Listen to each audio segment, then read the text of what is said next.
Hoje em dia, o modo como vivemos, trabalhamos, comemos, dormimos, compramos e até como jogamos depende da matemática. Nossos computadores, celulares, TVs, transportes, qualquer aparelho doméstico, até os postes de rua. Tudo o que usa um circuito elétrico depende de um conceito conhecido como lógica booleana. Hoje em dia, não existe nenhuma tecnologia no mundo que funcione sem o uso da lógica booleana. Todo mundo que sabe alguma coisa sobre computação conhece a lógica booleana. Isso é basicamente a base da computação moderna. Bem, no núcleo de um chip de computador há basicamente um interruptor. De liga e desliga. Nos computadores atuais é um chip de silício, então há um transistor. Quando está ligado é 1 e quando está desligado é 0. Isso é tudo que você precisa, essa é a parte mais incrível. É muito simples, incrivelmente simples. O grande criador dessa ideia simples e elegante, porém radical, talvez seja um dos maiores desconhecidos do mundo. Se George Boole é importante, sem ele não teria o Google, a Amazon, a Intel e tudo mais. Ele é bem importante. O Boole, ele é o pai da tecnologia da informação moderna. Ele foi uma das primeiras pessoas a propor que nosso jeito de pensar é usando a lógica. E ele fez isso em uma das épocas mais sombrias da Irlanda. Acho que os problemas que ele estava analisando eram os problemas humanos, como as pessoas vivem, trabalham e pensam. Então, ele tentou reduzir isso a regras e construções simples.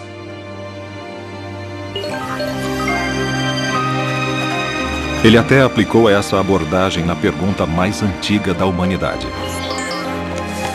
Se o mundo funciona de acordo com leis fixas e determinadas, e se a mente humana é parte do mundo, além de ser possível entender o mundo, é possível entender a mente de Deus. Há quase 200 anos, George Boole fez uma descoberta revolucionária. E as consequências dessa descoberta continuam mudando o nosso mundo até hoje. George Boole, o gênio da lógica.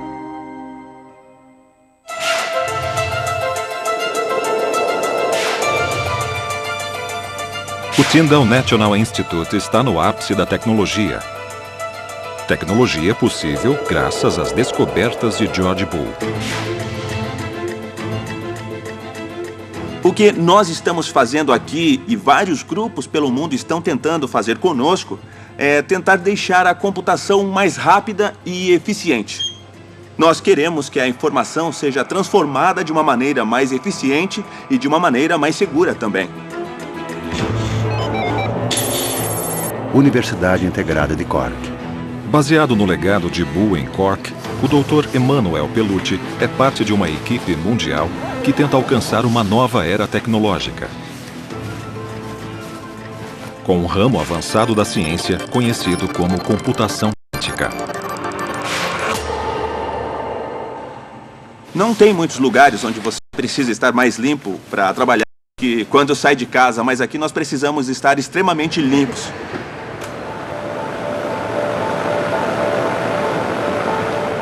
O Boole é muito importante para o nosso trabalho, porque ele é quem começou as ferramentas matemáticas que permitem criar circuitos. É muito impressionante, eu diria. A razão de todos nós estarmos trabalhando aqui é por causa de um cara que, no meio do século XIX, tentou trabalhar numa coisa que era de interesse apenas de um pequeno grupo de acadêmicos. Mas aí, por volta de uns 80 anos depois, isso virou uma tecnologia predominante e isso é uma coisa extraordinária. O trabalho que Emanuel faz com a computação quântica irá um dia revolucionar a velocidade em que nossos computadores funcionam. As aplicações são infinitas. Algumas das equações e cálculos mais complexos do mundo poderão ser resolvidos em segundos. De certa forma, o Boole é bem menos conhecido do que outros heróis da ciência. Não é muito clara a importância do legado do Boole. talvez seja nosso trabalho deixá-la mais clara para o mundo.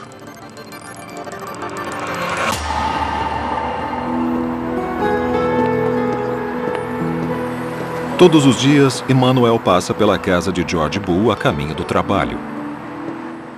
Às vezes é legal pensar que quando você vive em Cambridge, você pode passar pela mesma faculdade que Newton esteve. A história está à sua volta, e aqui é a mesma coisa. Essa casa do século XVIII, a poucos passos da Universidade Integrada de Cork, foi infelizmente abandonada desde os dias que George Boole morou nela. Muitas pessoas que passam por aqui não sabem que a tecnologia que elas usam hoje, ela é baseada no trabalho de George Boole.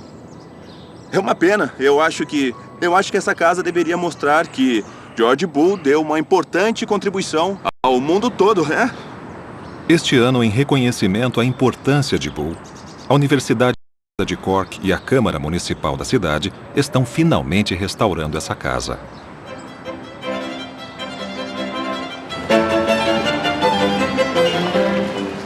2015 marca o bicentenário do nascimento de Boole.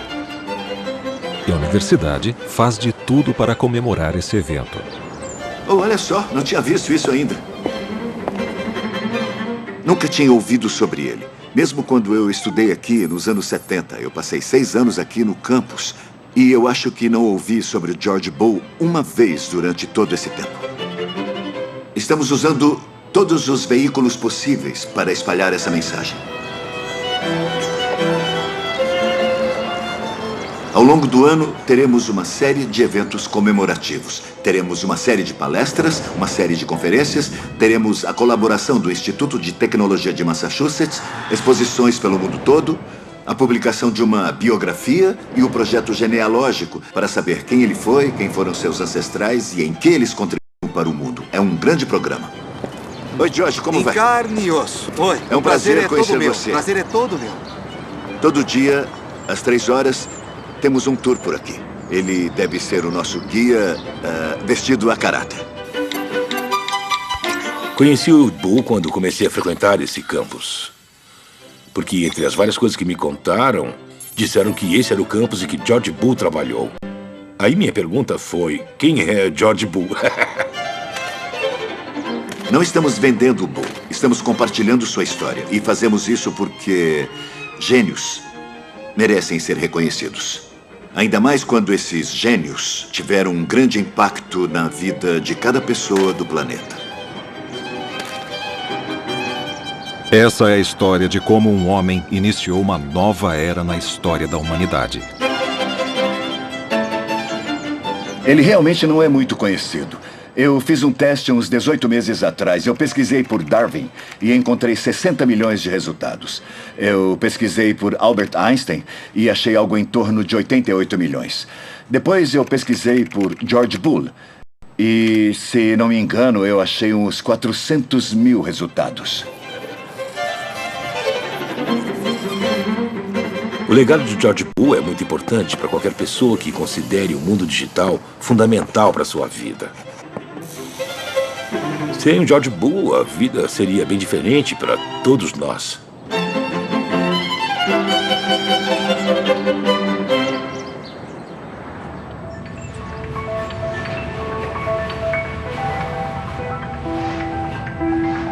Através dos tempos, a humanidade sempre foi obcecada com seu lugar no universo. Agência Espacial Europeia. O trem de pouso já foi recolhido, então estamos parados na superfície.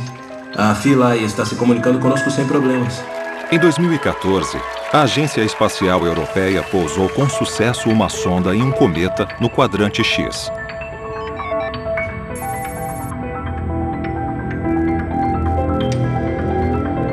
Para calcular as trajetórias do cometa e da sonda, a ESA usou um ramo da matemática chamado álgebra. Alguns desses cálculos foram baseados nos originalmente desenvolvidos por Boole. Bom, sobre a missão Rosetta, quando você pensa na precisão do que eles fizeram e na quantidade de tempo que levou, é impressionante. A gente está tão acostumado a ver coisas na TV sem pensar sobre elas, mas você faz ideia da dificuldade de achar um pequeno objeto no espaço e conseguir pousar nele, se aproximando com a velocidade em que ele se move? Eu acho isso fantástico. O cometa irá fornecer dados novos e vitais sobre o nascimento do nosso sistema solar. O trabalho de Boole na matemática foi crucial para que a sonda pousasse no cometa. E também para que recebêssemos os dados através de 500 milhões de quilômetros pelo espaço. É engraçado, mas as fotos mandadas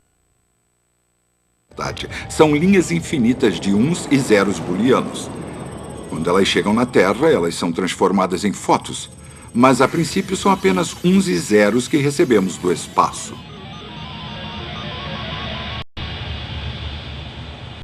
Dizia que quase todo o valor ou questão poderia ser reduzida a verdadeiro ou falso.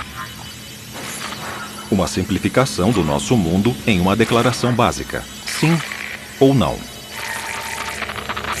O Boole pesquisou o que ele chamava de bipolaridade em termos binários. Temos norte e sul, temos leste e oeste, masculino e feminino, para cima e para baixo, dentro e fora. Temos 2 estados para as coisas, e isso parecia ser a base de tudo que ele fazia. Se você tiver só um estado, não tem como ir para lugar nenhum, não tem como. Mas se tiver 10 estados como 10 dedos nas mãos, isso já é muito complicado. São símbolos demais para trabalhar. E um computador ou qualquer outro aparelho eletrônico tem 2 estados, ligado e desligado. Um circuito que está ligado ou desligado.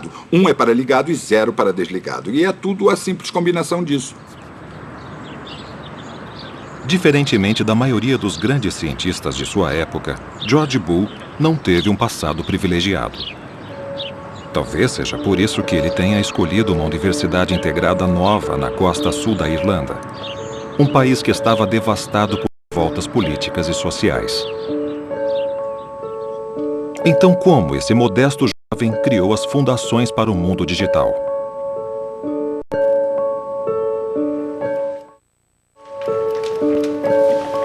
No começo do século XIX, em uma pequena vila chamada Broxholme, em Lincolnshire, vive o pai de George, John Boole. Um sapateiro de profissão que se sente incompleto com seu trabalho. Ele mata sua sede por conhecimento estudando ciências, matemática e literatura. Ele também desenvolve uma paixão por astronomia.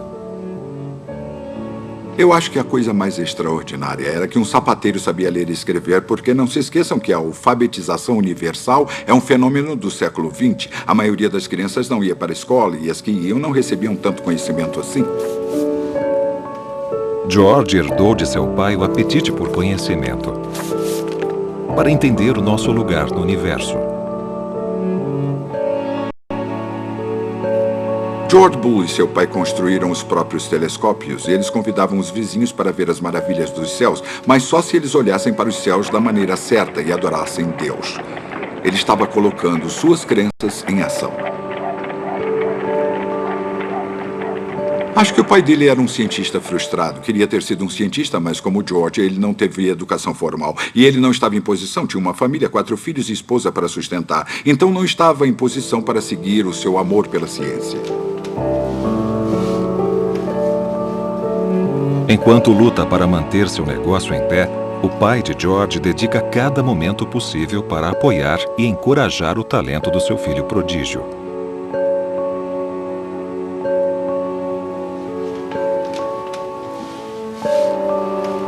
George também é um estudioso dedicado. Ele aprende mais de 5 línguas e, aos 14 anos, traduz o poema grego Ode à Primavera para o inglês. Seu pai, orgulhoso, envia para o jornal local. Isso causou muita controvérsia, porque as pessoas escreviam dizendo: não acho que um garoto de 14 anos fez isso. E o pai dele tinha que responder às cartas. Ele dizia: sim, é um trabalho de um garoto de 14 anos. Então eu acho que nesse momento as pessoas perceberam que havia um jovem gênio vivendo entre elas. Clube de Programação Coder Dojo. 2 séculos depois, o legado de Boole pode ser visto em outras jovens mentes prodigiosas. Clubes de programação como o Coder Dojo, fundado em Cork em 2011, estão se espalhando por todo o mundo para ajudar as crianças a desenvolverem suas habilidades de programação. Tá legal, pessoal. Eu gostaria de fazer uma introdução antes. Quem nunca esteve aqui antes? Quem nunca tinha vindo ao Coder Dojo ainda? Os membros criam seus próprios jogos de computador, suas próprias animações e aprendem a usar a tecnologia digital de forma criativa. Uma das coisas que tornou Boo tão sábio é que ele estudou tantas línguas que conseguia ler os textos originais de todas as teorias matemáticas da época nas línguas diferentes que foram escritas. E a facilidade com as línguas, a neuroplasticidade é incrivelmente importante.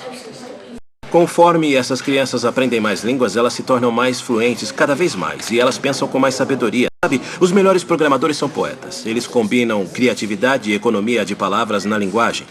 Esse talento e habilidade precisa vir desde cedo para florescer. E acho que quanto mais você trabalhar, mais sábio e criativo você pode se tornar. O que sabemos é que quando você se torna criativo, você desenvolve o músculo do pensamento computacional. Ele pode te levar a lugares inimagináveis. Eu tenho certeza que Boo teria sido um programador se vivesse hoje em dia.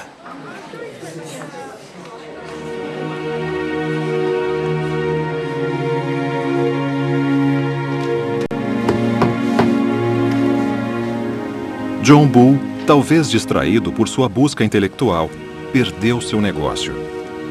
E o jovem George foi forçado a se tornar o único provedor da família como professor de escola. Mesmo assim, ele dedicou cada momento possível à matemática, especialmente a um ramo dela conhecido como álgebra.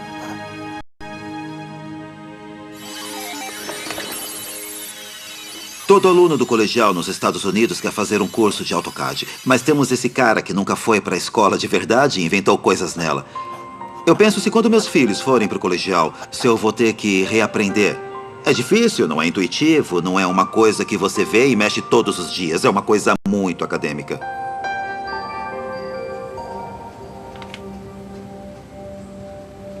O professor aposentado de matemática, Des McHale, é o biógrafo de Boo e passou os últimos 50 anos estudando sua vida e trabalho.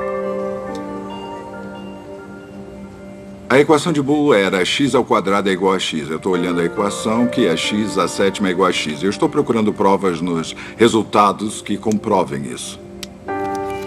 Só por diversão, só. Você adora fazer isso? Ah, eu adoro, sem dúvida. É o meu hobby. Se você faz uma carreira toda na matemática, tem que gostar de fazer isso. Se perguntarem se prefiro ver um fazer contas...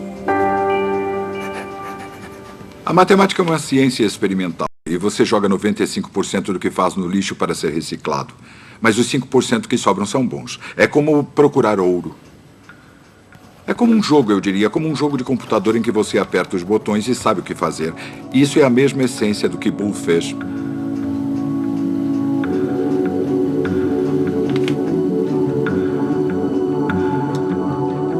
Aos 20 anos, enquanto ainda trabalhava como professor de escola, Boo conseguiu achar tempo para pesquisar e publicar mais de 50 artigos sobre álgebra.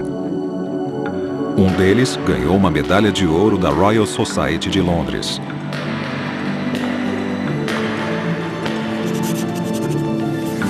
E então, Boo desenvolveu um novo ramo da matemática: a teoria dos invariantes.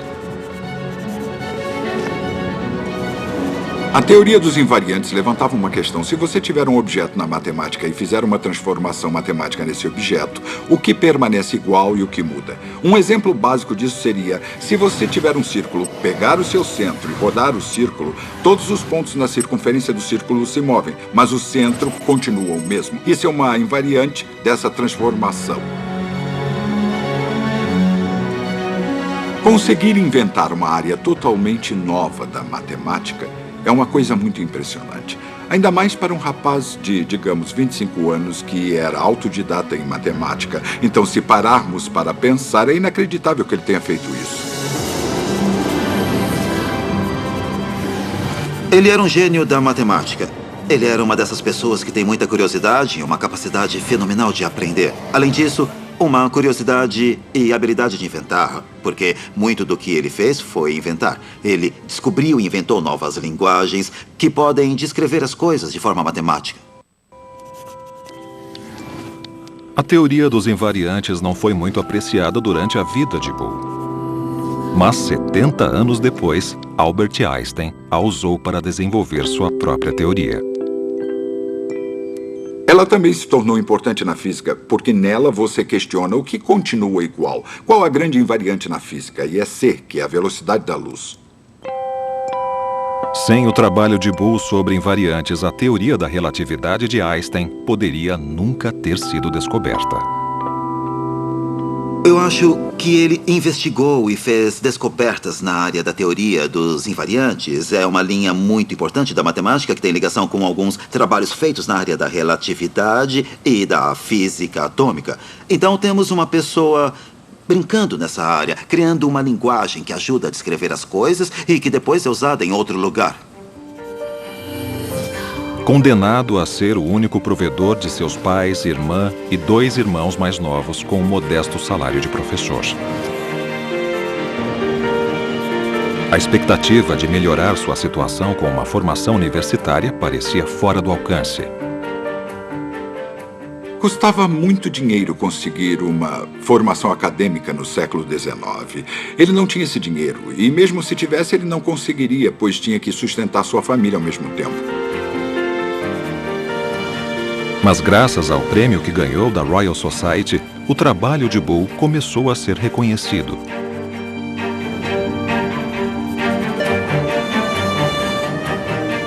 Em 1839, ofereceram a ele um lugar na Universidade de Cambridge.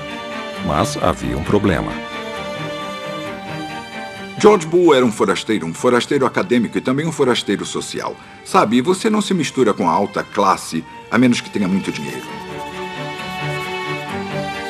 Esses forasteiros ou pobres ou classes trabalhadoras não faziam parte do que acontecia no mundo acadêmico. Ele pertencia às universidades onde havia privilégios e onde as pessoas que estavam lá vinham de famílias ricas e privilegiadas. Então Boole foi contra isso a vida toda. A situação financeira de Boole o forçou a recusar a oferta. Boole, eu acho, queria ir para Cambridge, mas não tinha como uma pessoa sem dinheiro ou sem bolsa de estudos conseguir isso. Em compensação, no final da vida, ele disse, olha, talvez tenha sido bom não ter ido para Cambridge. Se eu tivesse ido, eu teria ido a palestras, teria pegado as informações e matérias que outras pessoas ensinavam e eu teria apenas reproduzido e ampliado isso. Ele, com certeza, não seguiria essa direção radical na matemática ou na lógica. Sabe, o ponto forte dele era a criatividade. Então, com 25 anos, parecia que Boole estava fadado a viver sua vida nas sombras. Mas 10 anos depois, ele recebeu uma segunda chance.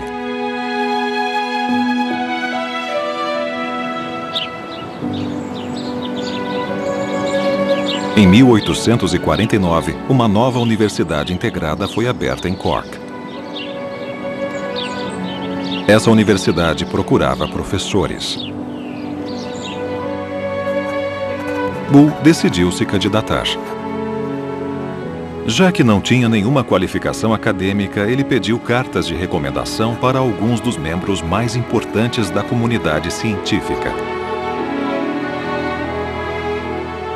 Boole recebeu algumas cartas de recomendação ótimas dos maiores matemáticos da época no Reino Unido. O principal deve ter sido Lord Kelvin, William Thomson. Ele era um dos maiores matemáticos da época. E também Augustus de Morgan, que era professor na Universidade de Londres. Philip Callan e Robert Ellis. Nomes que todos na área da matemática conheciam. Eu examinei cuidadosamente tudo o que o Sr. Boole escreveu. E não hesito em dizer que ele está à altura dos principais matemáticos de nossa época. Eu tenho grande prazer em dizer que a contribuição do Sr. Boole ao Jornal de Matemática de Cambridge, o qual fui editor por um tempo, me convenceu que suas habilidades matemáticas são de altíssimo nível. O Sr. Boole, de Lincoln, estabeleceu uma grande reputação entre os matemáticos. Sua candidatura a tal cargo seria de imenso proveito para o bem da ciência.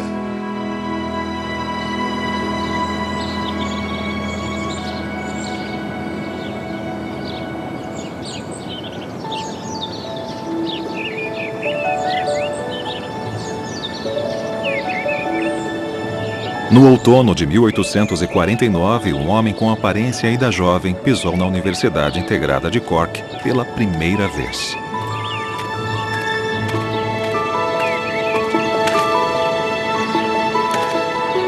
Com 35 anos de idade, George Boole se torna o primeiro professor de matemática da universidade.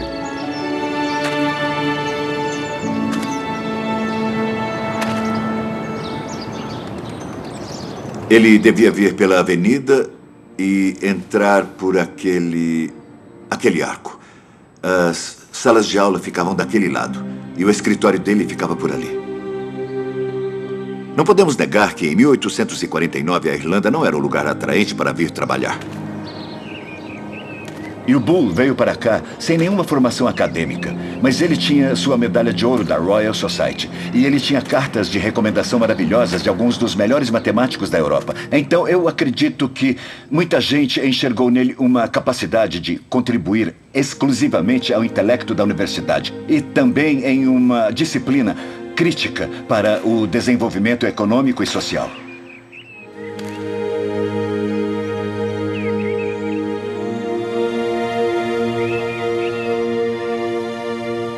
Só havia 100 ou 120 alunos.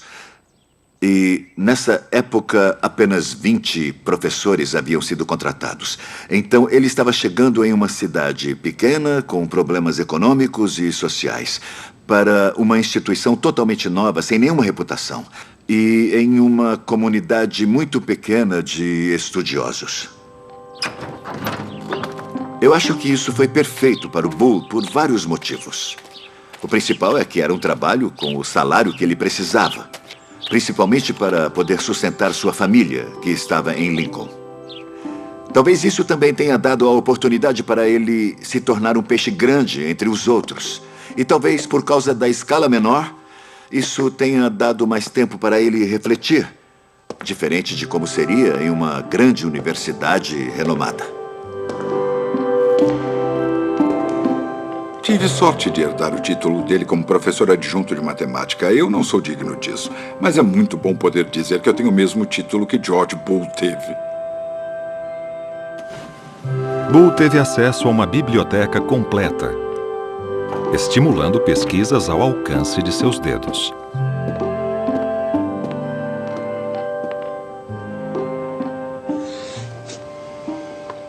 Ciências Naturais, em francês. Olha só, olha só, olha só. Esse é o jornal trimestral de matemática, produzido em Oxford.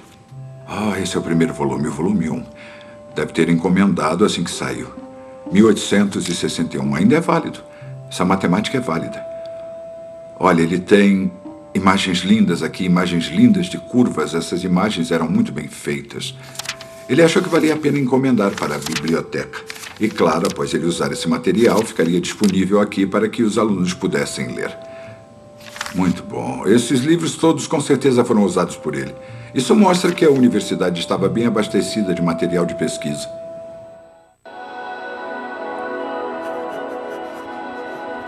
Boole deixou sua família para trás em Lincoln e, pela primeira vez, concentrou-se totalmente em sua pesquisa. Essa mudança para Cork irá mudar a sua vida. Às vezes eu penso, por que o Boole iria para uma universidade em Cork, que na época era relativamente nova, ela não estava no mapa acadêmico. Mas acho que uma universidade como essa pode dar muito mais liberdade intelectual. Em algumas das universidades mais renomadas, às vezes é preciso seguir uma certa linha de pensamento. Talvez uns 20 anos depois seja possível criar a sua própria, enquanto que na Universidade Integrada de Cork, a universidade em que ele trabalhou, havia mais oportunidade para explorar coisas diferentes. Acho que se pensarmos no que ele fez, foi algo bem único. Em Cork, Boole tem uma ideia que mudará o mundo. Às vezes as pessoas me perguntam se dá para descrever a essência do que Bull fez, qual foi sua maior conquista, do que se trata e o que tem a ver com elas. E eu respondo, ele reduziu ideias básicas em símbolos algébricos, e eram símbolos bem simples, mas escrevê-los de forma simbólica, que foi sua obra-prima.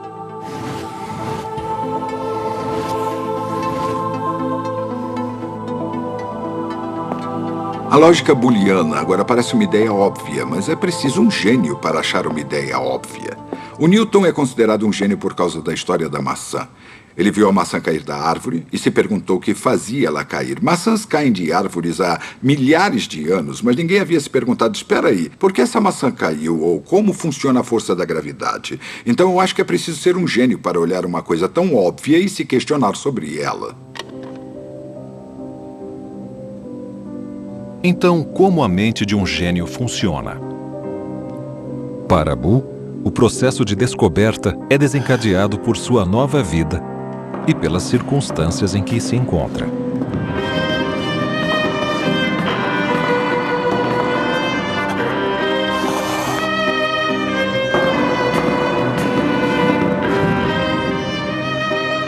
Paradoxalmente, quando ele veio para Cork, ele se misturou com o Alto Clero, com o bispo de Cork. Ele se misturou com juízes e várias outras pessoas. Então, eu acho que ele deve ter pensado, talvez eu deva subir um pouco de classe social. Não por motivos mesquinhos, mas será mais eficaz. Eu poderei fazer mais se eu me misturar com essas pessoas, porque são elas que têm poder, são elas que têm autoridade.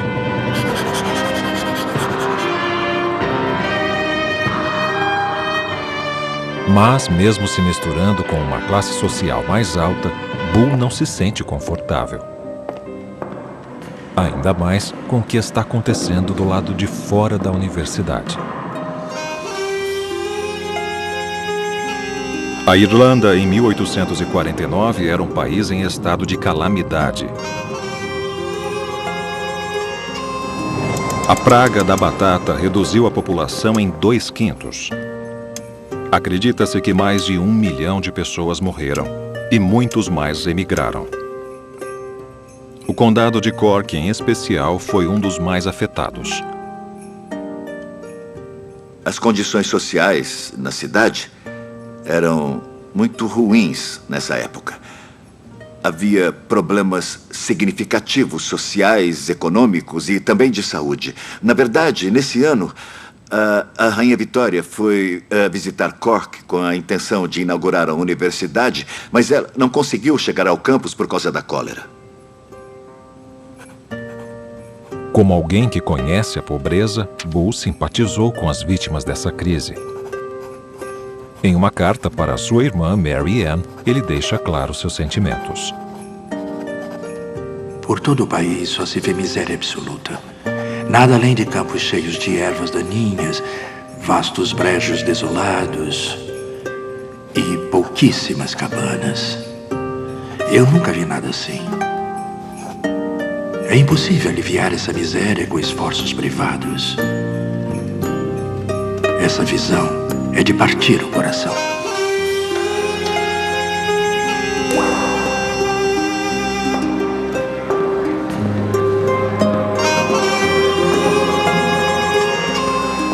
Mas Bull não se contenta em ficar de braços cruzados. Ele quer entender as razões dessa crise.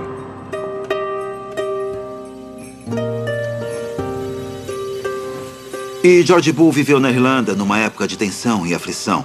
A grande fome da Irlanda aconteceu quando ele estava lá. O oeste de Cork, especialmente, foi uma área muito afetada. E eu acho que não havia muita lógica. Eles tinham bastante comida e a comida saía do país enquanto as pessoas morriam. As pessoas estavam saindo do país e emigrando para lugares como Estados Unidos.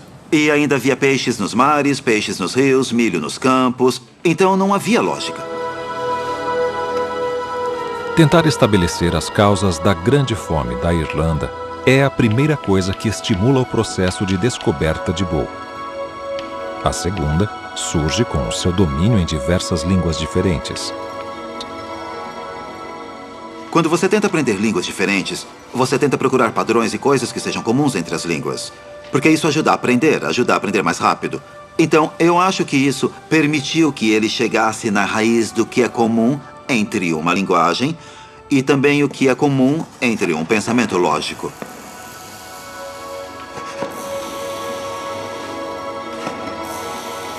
Na sua tentativa de entender a causa dos males sociais da Irlanda e em sua busca para descobrir um denominador comum para a língua, Bull vai atrás de grandes problemas.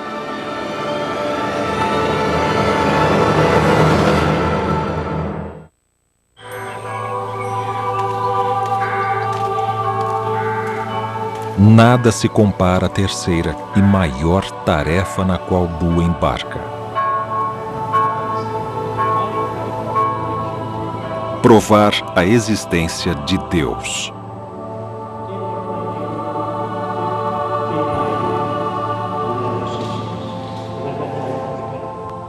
Bull era um homem muito religioso. Acho que ele estava muito interessado na ideia da unicidade de Deus, o que ia, de certa forma, contra a ideia cristã da Trindade.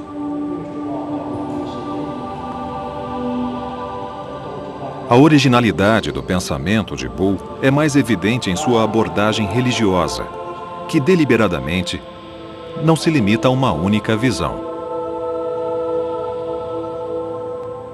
Ele ia à igreja na Irlanda, numa paróquia, onde ele frequentava a oração da tarde. Mas também frequentava uma igreja que era unitária, só que ele nunca se tornou membro de nenhuma delas. Bull está convencido de que Deus é uma entidade única e procura provar isso aplicando à Bíblia o processo de análise lógica.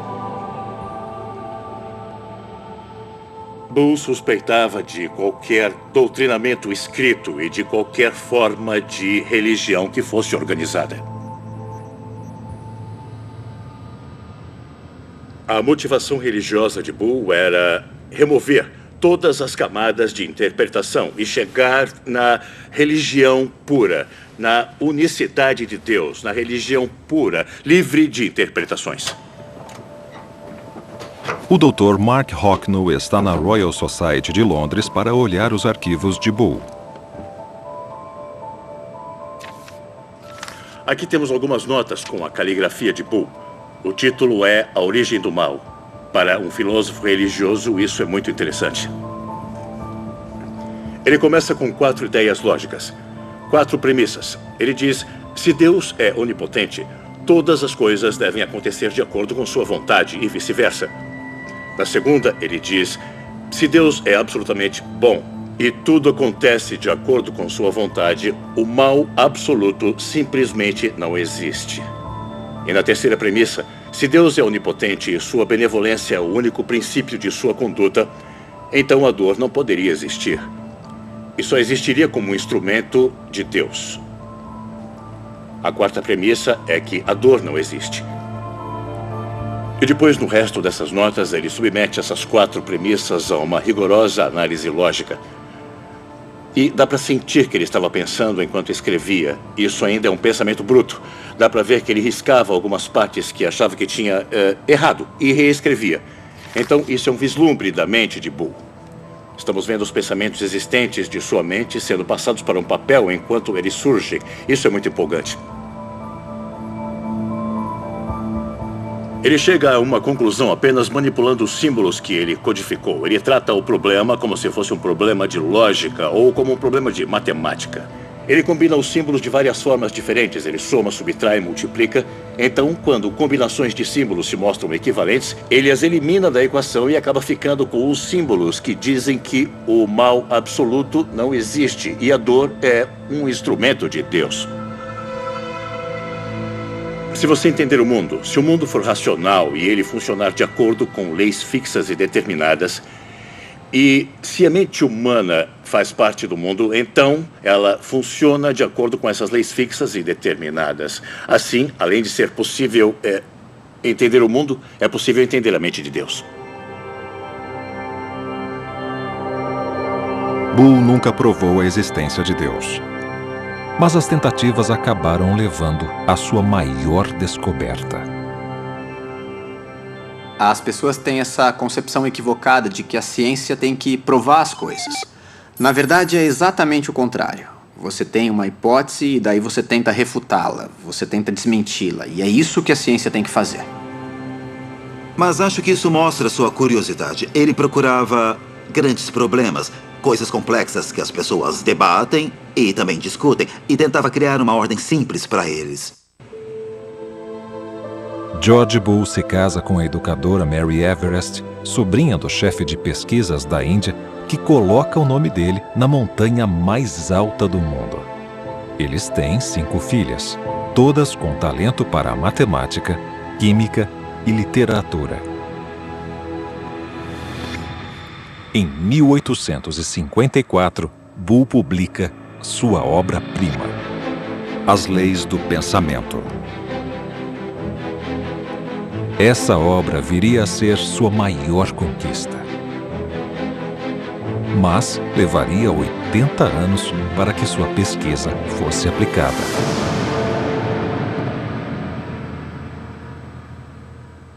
Se ele sabia como a pesquisa dele seria aplicada, nem por um instante, eu acho. Acho que o que decepcionaria ele é o tempo que levou para ela ser aplicada. Em 1937, um mestrando de 21 anos do MIT faz uma descoberta incrível. Claude Shannon está estudando engenharia elétrica e se depara com um livro de 83 anos escrito por um professor de matemática desconhecido de Cork. Ele percebe que a pesquisa de Boole do século XIX poderia ser aplicada na tecnologia do século XX. O que Shannon fez foi achar uma maneira de implementar a lógica que o Boole e outros desenvolveram em um simples circuito, mostrando que é possível automatizar operações que antes eram manuais. Antes existia uma pessoa que fazia chamadas telefônicas, tinha uma moça que falava assim, um segundo que eu vou lhe conectar a outra pessoa, e tinha uma pessoa que fazia isso. Mas você consegue, isso é uma operação lógica, você recebe um pedido, eu quero isso, e aplica ele. Então, o que Shannon mostrou é que dava para fazer isso com relés naquela época. E a versão moderna dos relés, o transistor, é basicamente a mesma coisa. Então ele tornou automático, e uma coisa automática é mais rápida, barata, confiável e muito melhor. Alternar circuitos era o coração da indústria telefônica. Shannon prova que a álgebra booleana e a aritmética binária podem ser usadas para simplificar um sistema de relés eletromecânicos. Eu acho que o que ele acabou descobrindo foi que, usando a álgebra booleana, dava para começar a construir, ainda naquela época, a indústria da telecomunicação, começando a montar redes e chaveamentos e criar sistemas cada vez maiores. Acho que isso foi uma ponte muito importante entre o mundo da matemática e o verdadeiro mundo da computação. Acho que ele foi o cara que fez essa ponte, essa conexão, que permite que hoje eu projete grandes coisas usando essas expressões de lógica.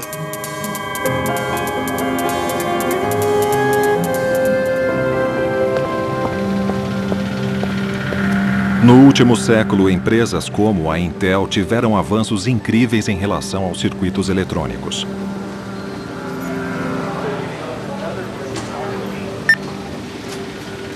Esse é um dos nossos laboratórios de validação. A gente passou anos desenvolvendo um microprocessador. É uma das máquinas mais complexas que o homem já criou. Hoje, os chips de silício mais avançados do planeta ainda dependem das leis básicas da lógica booleana. Isso é chamado de porta E.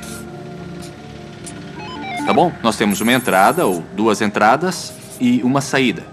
Vamos desenhar uma tabela bem simples para mostrar como uma porta E funciona. Sabemos que se colocarmos um 0 lógico em cada uma dessas entradas, a saída desse dispositivo vai ser sempre 0. Se nós tivermos uma entrada 0 e 1, 0 nessa entrada e 1 nessa entrada, a saída vai ser sempre 0. E o contrário é igual. Se colocarmos o 1 na A e o 0 na B, a saída ainda vai ser 0. E para terminar, se pusermos 2 1s na entrada a saída vai ser 1 também. Essa é a lógica booleana. E todos os microprocessadores combinam portas como essa de maneira para conseguir resolver problemas matemáticos. Nós trabalhamos com chips que têm bilhões e bilhões de transistores, e fazer todos esses elementos trabalharem juntos em harmonia é um desafio. A miniaturização da tecnologia de silício foi um grande salto na indústria da computação. O que eu tenho na minha mão é um microprocessador. Ele vai sair no mercado na segunda metade de 2015. Ele tem mais transistores nele do que há pessoas na Terra. E a potência desse chip é igual a 3 teraflops. Para ter uma ideia de quanto é isso, 10 anos atrás era preciso de uma sala desse tamanho para gerar 1 teraflop de potência. Hoje eu posso segurar isso na minha mão. A metodologia necessária para criar algo desse tipo depende totalmente da matemática que George Boole inventou no século XIX. Mas a aplicação da lógica booleana vai além da tecnologia da computação. Vale do Silício, Estados Unidos, Califórnia. Desde o começo, as gigantes da internet deixaram claro que elas não são apenas empresas de busca online. Elas são pioneiras em inteligência artificial.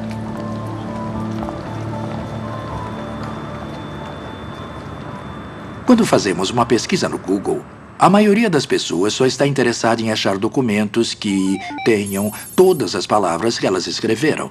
Então, no fundo, elas estão dizendo que querem documentos que tenham E nessas palavras. Mas você também pode procurar usando o OU. Eu posso, por exemplo, pesquisar documentos que contenham a palavra Hinton e que também contenham Jeff ou Jeffrey. E isso daria uma pesquisa melhor se eu quisesse achar resultados sobre mim. Esse OU seria um OU booleano. E o Google disponibiliza isso. O professor Hinton talvez seja o maior especialista do mundo em redes neurais artificiais. Uma técnica de inteligência artificial que ele desenvolveu na metade dos anos 80. Além de trabalhar com as ciências das decisões, ele também é descendente de George Boole. Na verdade, eu sou parente de George Boole, sou o tataraneto dele. Acho que Boole, ainda mais para o final da vida, queria entender como o pensamento funcionava. E essa ainda é uma das questões científicas mais fascinantes. Isso pode trazer grandes benefícios, ainda mais para uma empresa como a Google, porque eles, se pudessem entender como o pensamento funciona nas pesquisas, eles poderiam te dar o documento exato que você quer. Se criarmos coisas que compreendem, que tenham uma percepção, que entendam motivos, não há limite para o que podemos fazer.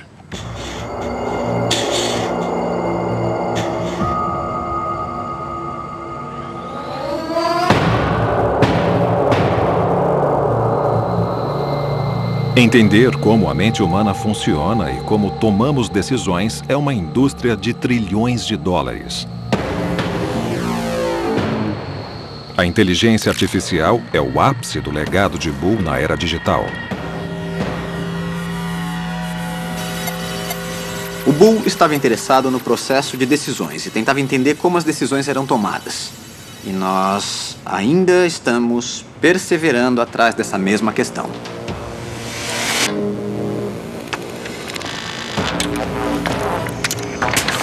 Bem no centro da inteligência artificial está o princípio mais importante de Boole, que até a decisão mais complexa pode ser desmembrada em conjuntos simples de regras. Isso é uma bola. O que é isso? Bola.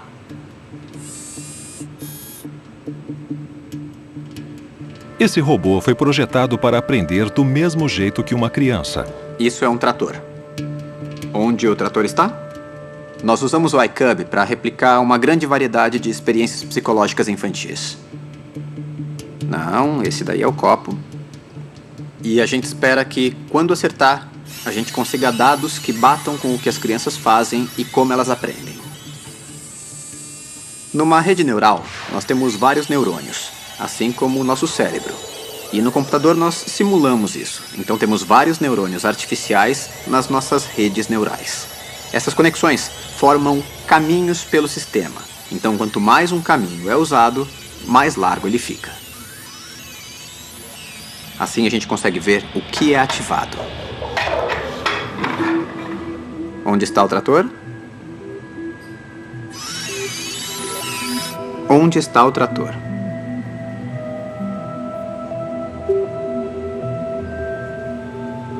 Muito bem. O iCub nunca viu esses objetos ou ouviu essas palavras antes. Isso é um grande avanço no ramo da inteligência artificial. Isso é uma caixa. O que é isso? Caixa. Mas um robô pode pensar sozinho? Isso é um bloco. O que é isso? Caixa. Isso é um bloco. O que é isso? Bloco. O que é isso? Bloco. Isso é uma caixa. O que é isso? Caixa. O que é isso? Bloco. O que é isso? Caixa. Esconda o bloco. O que nós queremos é poder falar para o iCub fazer alguma coisa nova, ensinar exatamente como você ensinaria uma outra pessoa.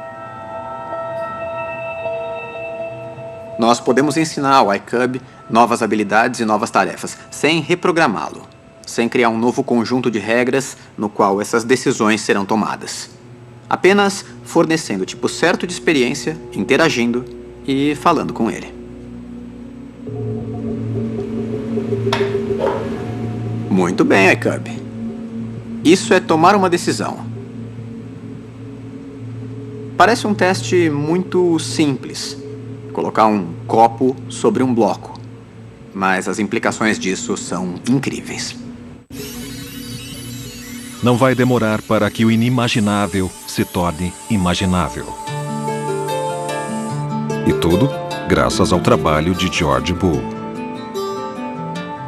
O filho de um sapateiro pode fazer grandes coisas se colocando no ambiente certo. Ele é um exemplo disso, um gênio que fez coisas maravilhosas.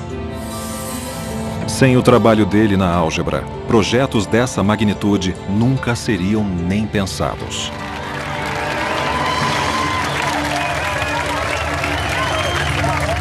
Se você quiser mandar um foguete para o espaço ou um foguete para a Lua, todo mundo fala sobre física, todos falam sobre engenharia. São coisas maravilhosas, mas ninguém fala sobre a matemática original que calcula os caminhos ou trajetórias. Seu trabalho sobre invariantes era tão avançado que inspiraria grandes mentes por séculos a fio. Até o bóson de Higgs veio desse tipo de ideia. Mas sua necessidade de questionar o estabelecido, sua busca por regras nos lugares mais improváveis, vai continuar com o seu legado. Acho que Boole idolatrava a verdade acima de tudo.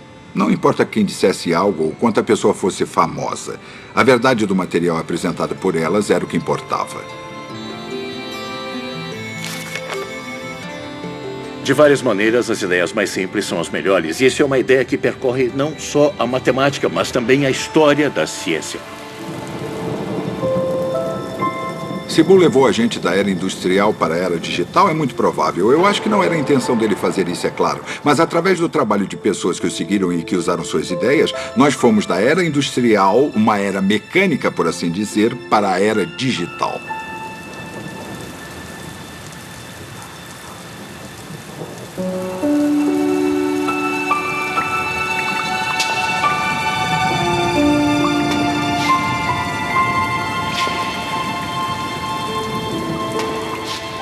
Eu acho que a história de George Boole é muito interessante. A carreira dele, todos os altos e baixos que ele passou. E, acima de tudo, acho que ele teve um final pior do que qualquer pessoa que eu conheci.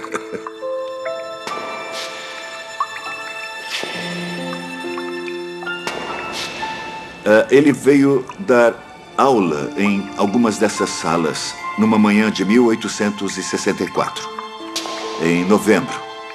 Ele estava encharcado, porque ele morava a 4 quilômetros do campus.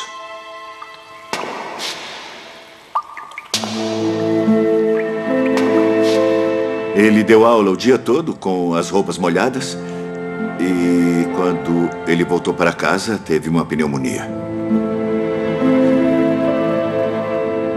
O estado de Bull piorou. E no dia 8 de dezembro de 1864, ele morreu, aos 49 anos. Existem histórias de que a morte dele foi rápida por causa de sua esposa, porque ela se interessava em homeopatia. Ela era obcecada por saúde e acreditava que ele tinha, claro, pneumonia ou coisa assim, e que se enrolasse ele em lençóis bem gelados, ela conseguiria se livrar dando banhos gelados, ela se livraria da pneumonia. Dizem também que ela insistia em jogar água na cama dele, ou pelo menos fazer com que ele se deitasse entre cobertores molhados. E eu desconfio que esse tratamento, na verdade, tenha acelerado a morte dele. Bom, pneumonia, depois de se molhar, é muito triste.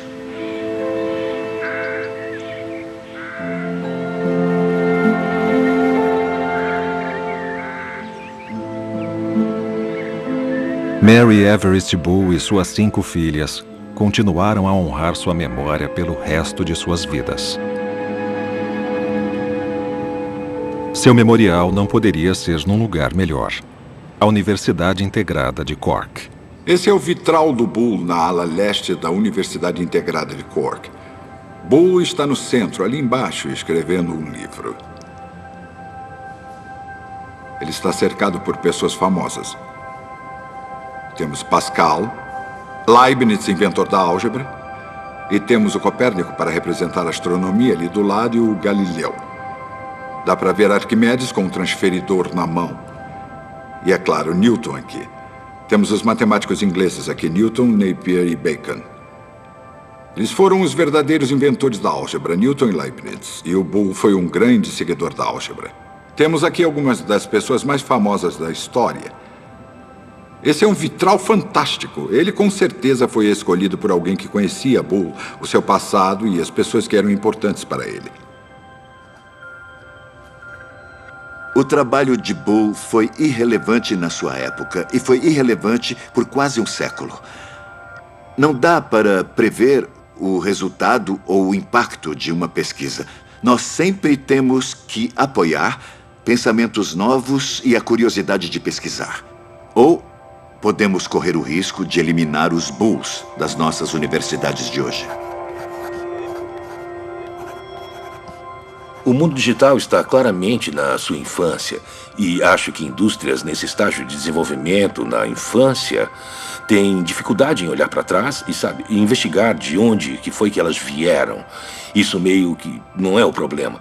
Só quando elas amadurecerem e crescerem, irão refletir e começar a olhar para trás para procurar seus próprios heróis e encontrá-los. Acontece em quase todas as indústrias.